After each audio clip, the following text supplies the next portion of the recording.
안녕하세요, 찰리입니다. 오늘은 패시브 수익은 정말로 자동인가 라는 제목으로 컨텐츠를 준비했는데요. 온라인에서 이제 처음에 시작하면 온라인 사업을 하면 꽤 많은 분들이 이제 들으시는 내용입니다. 뭐 패시브 인컴이라고도 하고 패시브 수익이라고도 하고 뭐 자동 수익이라고도 하고 뭐 다양하게 이제 이름은 많은데, 그 패시브 수익이라는 게 뭔가 이렇게 뭐 무지개 끝에 있는 그런 금항아리를 이제 찾아서 벌떼처럼 뭐 유튜브나 어필리에이트 마케팅이나 그리고 또 블로깅, 뭐 SEO 영역으로 뛰어들게 만드는 그런 가장 큰 요인인 것 같아요. 저도 물론 이제 그랬고, 근데 제가 할 때는 지금보다는 좀 편하게 할 수 있어서 피해자가 그렇게 많이 나오지 않았는데, 저는 한참 전에 뛰어들었죠. 근데 저도 힘들어요. 그래서 오늘은 제가 다양한 이유가 있는데, 제가 요즘 회사를 다니고 있는데 회사에서 너무 힘듭니다. 진짜 인간적으로 너무 힘들어요. 회사에 오랫동안 계속해서 다니셨던 분들은 정말 존경합니다. 근데 저는 아직 이제 1년이 안 됐어서, 그리고 과거에 다니던 회사랑 비슷한 회사여가지고 되게 가벼운 마음으로 뛰어들었는데, 회사마다 또 특성이 있다 보니까 힘들더라고요. 근데 이 회사는 좀 회사 자체가 힘들기도 하고 같이 일하는 이제 윗분이 좀 힘든 분이어서 개인적으로 지난 3주 동안 인간적으로 너무 힘들었거든요. 그래서 힘든 와중에 과거에 저랑 같이 이제 온라인에서 사업을 했던 친구랑 얘기를 했는데, 본인이 이제 유튜브를 한대요. 지금 이 친구는 30이 아직 안 됐어요. 근데 본인이 이 5피겨짜리 채널이 하나 있고 6피겨짜리 채널이 하나 있다. 5피겨는 땡땡 땡땡땡이죠. 6피겨는 땡땡땡 땡땡땡. 그래서 연간 이제 억 단위로 버는 게 6피겨고, 연간 수천만 원 단위로 버는 게 이제 5피겨인데, 아닌가? 이게 억 단위고 이게 10억 단위인가 보다. 아무튼 뭐 단위가 어떻게 됐든 간에 그 채널이 하나가 아니라 두 개를 이 정도 수준으로 끌어올렸다고 하더라고요. 그러니까 다시 혹하는 거죠. 그러니까 저도 이 상황에서 그 친구한테 그렇게 얘기 들으니까 혹하는데, 일반인들이 아무것도 이쪽 업계에 대해서 모르고 들으면 굉장히 많이 혹할 것 같다는 생각이 들었어요. 저도 회사에서 이렇게 힘들고 많은 분들이 회사에서 힘들어서 온라인에서 사업을 하려고 하시는 와중에 이런 식으로 얘기를 들으면 혹할 텐데, 패시브 수익이 뭔지 제대로 알려주는 사람이 많이 없더라고요. 그래서 이 기회에 저도 제 자신의 마음을 다잡고자 한번 정리를 해봤습니다. 그래서 패시브 수익은 우리가 일반적으로는 액티브 수익의 반대말로 써요. 그래서 액티브 수익은 뭐 이제 뭔가 내가 활동적으로 해야 되는 거고, 패시브는 그러지 않아도 되는 거고, 이런 식으로 개념으로 많이 쓰는데, 문제는 이게 계속 홀로 사용되거든요. 그러니까 단순 패시브 수익 이렇게 사용되거든요. 그러니까 단순히 패시브 수익이다, 온라인 사업은 패시브 수익이다 이렇게 계속 쓰니까 점점 편하게 돈 버는 건가 보다 라고 생각하게 되는 것 같아요. 근데 예를 들어서 그 구글 상위 랭킹도 SEO도 그 무료 방식이 있고 그 다음에 유료 방식이 있잖아요.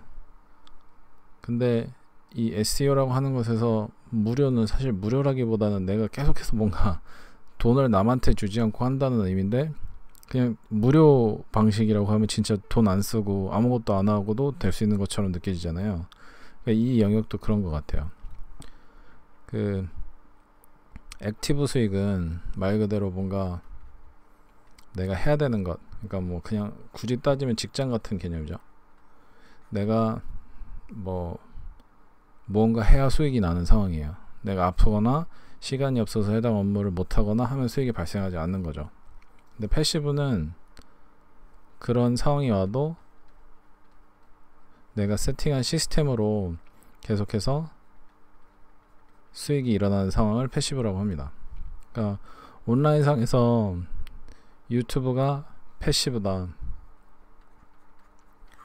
유튜브가 알아서 돈을 벌어다 준다, 이런 식으로 홍보를 해서 강의를 하시거나 아니면 교육을 하시는 분들도 가끔 계신데, 아예 틀린 말은 아니에요. 근데 그 패시브 상황까지 가기 위해서 거쳐야 되는 액티브 상황에 대해서는 그냥 쓱 하고 넘어가는 그런 거거든요. 그래서 잘 듣고 있으면 패시브 수익은 뭔가 이렇게 버튼을 눌러서 이 기계를 틀어놓고 내가 TV를 보고 있으면 돈이 나오는 기계 같은 느낌인데요.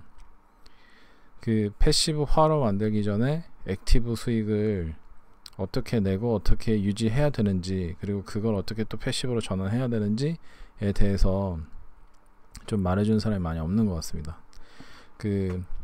예를 들어서 아마존 사업을 해도 어느 순간 이렇게 투잡처럼 시작하다가 들어가는 시간이나 비용이나 뭐 운영 자금이 일반 직장인들이 핸들하기 어려운 수준으로 이렇게 커지면 포기하는 경우를 제가 종종 보거든요. 그러니까 이렇게까지 커질 줄 몰랐다라고 하시는 분도 계시고, 왜냐면 운영 자금이 어느 순간 뭐 한 달에 1억씩 들어가거나 아니면 내가 운영 자금으로 띄워놓은 게 한 뭐 5억, 6억 넘어가면 일반인들은 핸들하기 힘들잖아요. 그리고 갑자기 상품이 하나 안 팔려버리면 잠이 안 와요. 그런 것들, 그리고 또 뭐 시간도 상품 찾는 시간이 한두 시간 걸리는 게 아니거든요. 또 만약에 피해를 한다고 해도 중국 업체나 아니면 다른 제조사랑 커뮤니케이션 해가지고 이 뭐 스펙을 맞춘다든지 스펙이랑 비용을 계속해서 내고 치는 게 그렇게 쉬운 일이 아닙니다.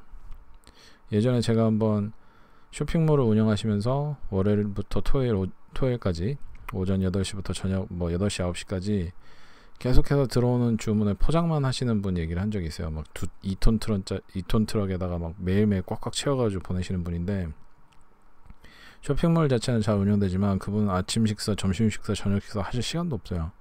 그냥 끝나면 땀에 쩔어서 집에 가서 주무시거든요. 그러니까 아무리 이 액티브 수익 혹은 온라인 사업을 잘해도 그거를 패시브 수익으로 넘기기 혹은 패시브 수익으로 만들어내기까지 위한 기술도 사업을 유지하고 성공시키는 기술만큼 어려운 것 같아요. 그러니까 둘 다 잘하는 사람이 있는 반면에 어느 하나도 저처럼 어느 하나도 잘 못하는 사람이 있고, 그 다음에 둘 중 하나만 잘하는 사람들은 또 이제 계속해서 유지하기 어려운 그런 상황에 직면하는 것 같습니다. 그래서 제가 알고 있는 가장 심플한 패시브 수익 만들어내는 방법을 스토리를 한번 말씀을 드려보려고 해요. 그래서 패시브 수익을 이루기 전에 액티브 수익 그 기간을 버텨야 되고, 성공적으로 액티브 수익을 내더라도 패시브 수익으로 이전하기 위해서는 다른 기술이 필요한데, 그런 기술이 뭐가 있는지 한번 디지털 상품을 예로 설명을 드려보도록 하겠습니다. 그래서 디지털 상품은 그냥 단순하게 이북으로 할게요. 뭐 배송이나 뭐 이런 게 아예 없어도 되니까. 그리고 뭐 기술적인 게 필요한 게 아니잖아요. 이북은 그냥 단순하게 워드로, 그냥 요즘 이북 만들어주는 워드 파일도 있어요. 그래서 그런 걸로 하면 되니까. 여기서 쇼핑몰이 있고 블로그가 있긴 하지만, 블로그를 통해서 SEO를 통해서 오게닉하게 트래픽이 들어오는 거는 조금 어렵거든요. 그것까지 설명하기는 어려서 그냥 단순하게 유료 광고를 쓴다라고 이제 가정을 하겠습니다. 그래서 이 초기에 트래픽 게임을 어떻게 해야 되냐, 이 부분인데, 처음에 이제 유료 광고를 하는 거죠. 광고를 할 때 랜딩 페이지에다가 픽셀을 일단 심으세요.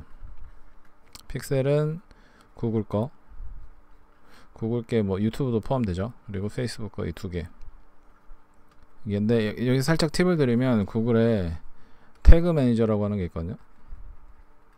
이 태그 매니저를 사용하시면 그 안에 여러 개 태그를 같이 심어가지고 태그 매니저 것만 하나만 심으면 돼요. 그래서 좀 더 편하게 관리하시는 게 가능합니다.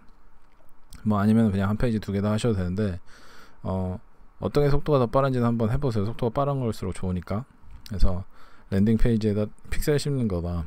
너무 처음에는 둘 다 심으실 필요는 없고, 페이스북에서 광고 안 하시는 분들은 굳이 심으실 필요는 없거든요. 그렇게 하고, 그 다음에 이제 구글 키워드 광고나 뭐 유튜브 광고나 페이스북 광고 모두 다 사용 가능해요. 근데 초기에 대부분 이제 초기에는 잘 될지 안 될지 잘 모르고 자금이 좀 부담스럽잖아요.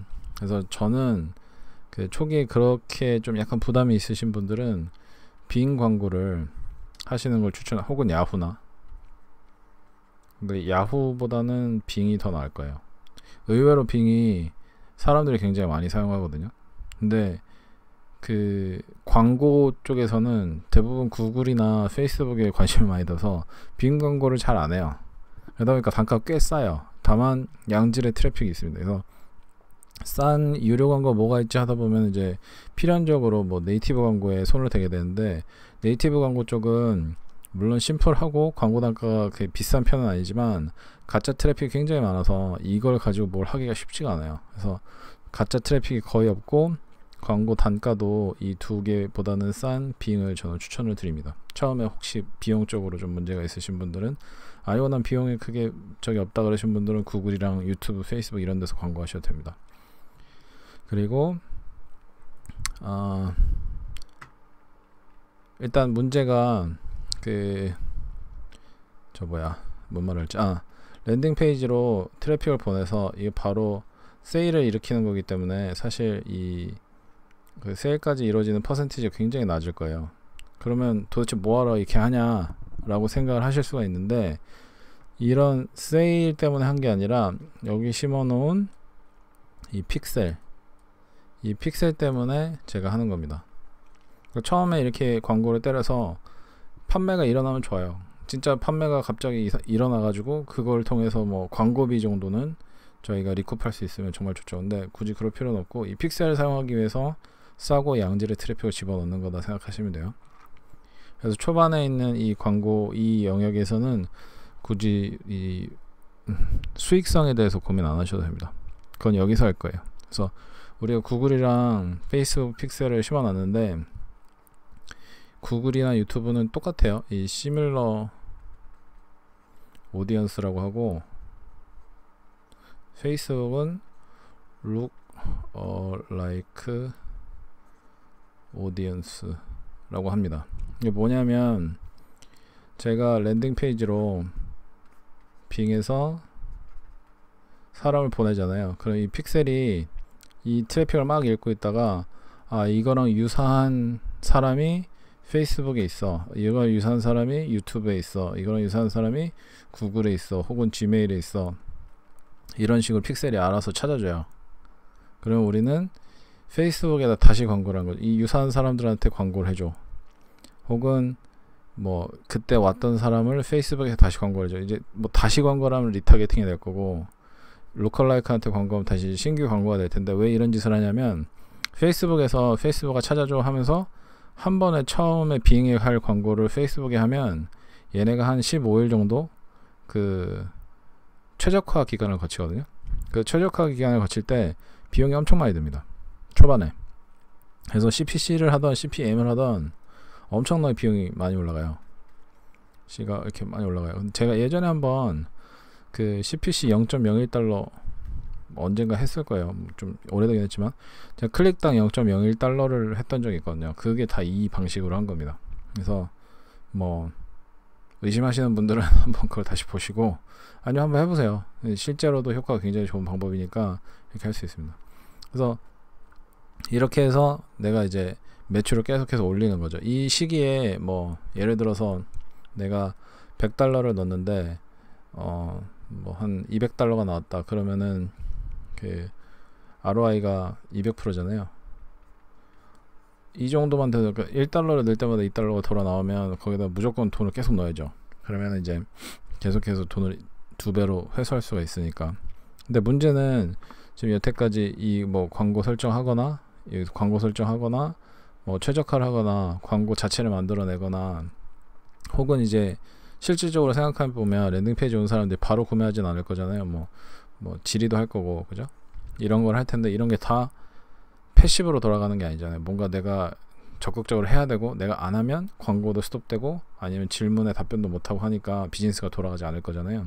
그래서 이 액티브한 비즈니스 모델, 현재 모델을 패시브로 돌리는 게 제일 중요합니다.